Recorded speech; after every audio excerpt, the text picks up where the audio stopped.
The Professors is brought to you by Blackborder.com. On the site shop, you can now pre-order Rise of the Eldrazi boxes, cases, intro packs, singles, and more. So support the show and go check out Blackborder.com today. Give ourselves new names, identities erased.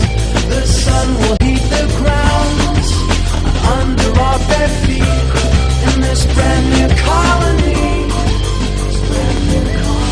Hello everybody and welcome to yet another episode of The Professors. This week we're back for our intermediate week of official spoilers, so we'll take a look at the in-development standard decks and my 10 favorite spoilers, including one newly discovered rarity level, as well as the apparent trend in the development of Mythic Rares. So let's draw.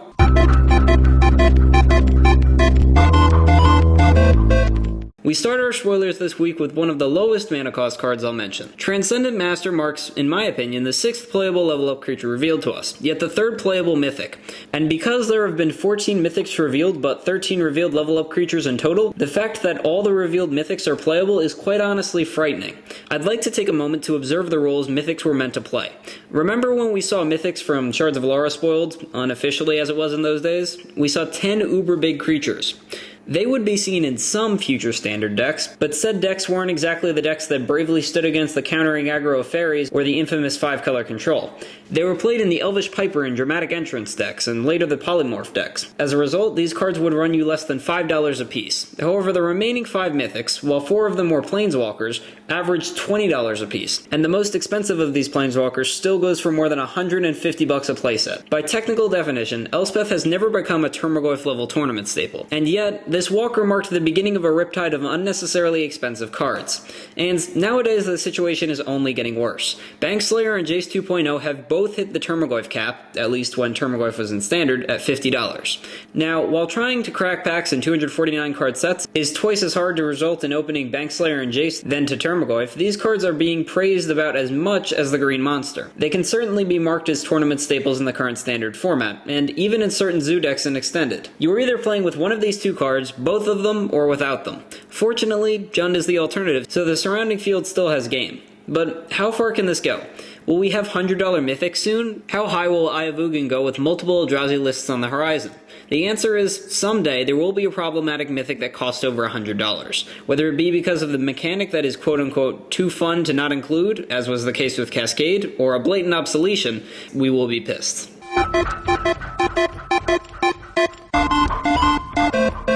So, as I was saying, spoilers. I'm currently marking Transcendent Master as the best level up creature not because of its stage to power and toughness / ability ratios, or its initial stats, rather because of its level up cost of a mere 1 colorless mana and indestructibility later in the game. While this guy will probably prove a blue-white control decks creature whose costs may be played in exchange for the 5-drop Baneslayer play or 4-drop Jace the Mind Sculptor play, he can easily slip into a mono-white control deck or be mixed into a number of aggro decks. Starting as a 3/3 with level up costs as effectively wedge costs that can be spent more intermittently throughout the game than any other level up cost allows, the Master will transcend all those around, soon to be cowering. Moving to a card with a lower mana cost, we see an awesome old black removal spell, Vendetta. Opposite Time Spiral's Thyssus, you benefit from using this card early on, and on those pesky level up creatures about to go to the next level instead of those big bad Eldrazi. In Standard, the card has more so control implementations. Jund can't afford to play it versus most aggro decks, save if a landfall deck like Boris Bushwhacker returns to the metagame, but Vampires and Black-Red Ad Nauseam will potentially play it, replacing Smother as simply a cheaper and better curved play. On the other side of the black removal suite, we see Smother Day in the form of Consume the Meek. Versus White Weenie, potentially Jund if they happen to be playing Putrid Leeches and not too many non-creature permanents, and Eldrazi Elves, this card sets you up for the perfect late game in the mono-black control deck or even Eldrazi deck. Also, as an instant, we get a setup for black-white control in Standard that's looking mighty sexy, coupling Baneslayers with Transcendent Master, Tide Hello Sculler, and a couple of cool combat tricks to fight Jund, as well as a massive amount of removal and the best 8 to 12 sideboard cards in the format. Our 4th card was effectively spoiled last week, but a bit too late for me to have spoiled it then. So we take a look this week at the most ridiculous card I've seen in green since Termagoyf, Momentous Fall. Now, at first, getting the full advantage out of this card appears meaningless, as you would simply appear to be sacrificing, say, Innate Queen right before you win the game, but in the Eldrazi green deck, it's obviously more than that. Now, previously players tried to tune the Eldrazi green deck to play 2 or 3 Souls Majesties to win the game faster. However, it quickly became obvious that this was stupid.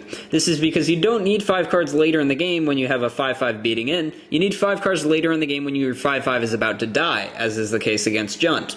This gives you the flexibility to play around Terminate, Maelstrom Pulse, Bituminous Blast after they just cascaded into a Bloodbraid Elf, Bituminous Blast after they just cascaded into a Bloodbraid Elf which cascaded into a Blightning, and even Lightning Bolt on, say, a Master of the Wild Hunt. All in response and already saving you some card advantage. On the other side, we see Tier 2 decks rising to Tier 1.5 with Keening Stone. I see the blue-black control and mill deck forming already. And while I said last week that blue would soon be winning with permanents, I didn't foresee it winning via mill instead of the old-fashioned way of, actually attacking. Either way though, Jace the Mind Sculptor plus Keening Stone is the way to win. Whether it be on turn 10 thanks to Jace's ultimate, or turn 7 with this ideal mill strategy, this deck will take the place of Sanity Grinding combo from about a year ago. Let's take a look at the 7-turn climb to control your opponent's side of the board and set up for the milling strategy. First turn, supposing you're on the draw and your opponent doesn't play any draw spells, cascade spells, or search effects, you play an island and a Hedron Crab. Your opponent has 53 cards left. Second turn, you play a second Hedron Crab, play and pop a fetch land, and toss out a Tome Scour.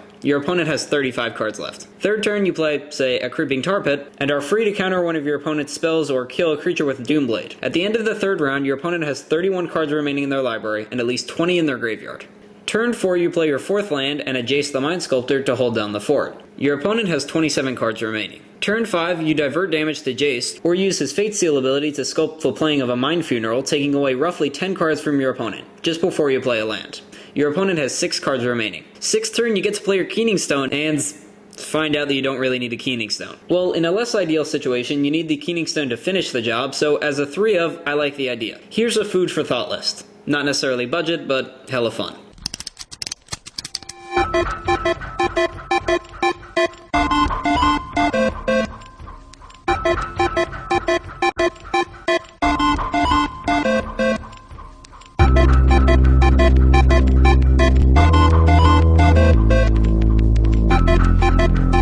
Before we move to our 6th preview, I'd like to point out a minor detail I forgot about last week's Near-Death Experience deck. It was a novel concept, teaming it with Luminarch Ascension, Burn, Life Gain, and whatnot, but when having to kill off other creatures, the game didn't go so fast, or you ran out of cards a tad fast. The answer? Mana Barbs. My list is similar, but you view the deck in a totally different light. Let's take a look and let me know your thoughts. I'll be the platform shoes and do what heredity's done to you. You won't have to strain to look into my eyes. I'll be your winter coat, buttons and straight to the throat with a collar up, so you won't catch cold. Our next preview is the enchantment that pushes the Eldrazi for a 1-turn kill, Eldrazi Conscription. It's important to note that while you do need an Eldrazi creature on board, and many are prone to leaving the battlefield, you do have a way around this in the form of not of this world. Yeah, it's really not as crappy as you initially think, when it can practically guarantee a late game 1-turn win. Eldrazi Conscription gives +10/+10, a stackable Annihilator ability, and most importantly, Trample. In the early game, you can simply Lightning Bolt your opponent to the face, then 5th turn attach this bad boy, and swing in for 17 damage. Seems good enough to get there. Then again, how on earth would you get a 4th turn 7/7? The answer is some help from Eldrazi Temple, which was recently found out to be rare and makes me feel a little bit sadder on the inside. Then you get to cast a 3rd turn Skittering Invasion, and follow it up with a 4th turn Hand of Emrakul. You're ready to come a stompin' with a 17/17 with Annihilator 1 and 2 the turn afterwards. Our next card, our next card... Shenanigans! Shenanigans! Shenanigans! Yes, I do indeed call Shenanigans on a card that works like a whole bunch of cheaty faces, no matter how much mana it costs, no matter how in hell impossible it is to cast. For Elder Dragon Highlander, it is an amazingly fun concept, though in comparison to the other Eldrazi creatures, in Limited or Constructed, this card will never be playable unless you happen to drop it in Legacy just before a Stasis hits the board and, well, I can't really see this card making it down to Legacy. So this is pointless and inefficient compared to Emrakul the Aeon's Torn. Our last card is the 3rd card from Rise of the Eldrazi, sure to see play in Jund, Vegevine. The concept of Vegemite is utterly distasteful, considering the fact that it will take the place of Broodmate Dragon, allowing Sarkon the Mad to risk dealing you 2 less damage, yet be totally effective when you go Bloodbraid Elf into Sprouting Thrynax, and despite costing the same as Bloodbraid Elf, will see near as much play because of the hasty 4 damage it deals. Not everyone realizes this guy's full potential in Jund, Naya, and potentially the mono green decks, as it's seen as a simple mid-range creature that doesn't have evasion and dies to everything plus lightning bolts, but after you play with it some, you find out it's just, well, obnoxiously good. Oh, and did I mention it's a mythic? Does that mean that this card plus Sarkon the Mad will push Jund from the low financially costed realm it sits in now? Probably. Well, until this problem has been corrected, or we have no new constructed players because, as one commenter puts it, Wizards wants rich players, not new ones. This is Anthony Palmeria. On behalf of the Professors, we're tapped out for now, but we'll untap soon.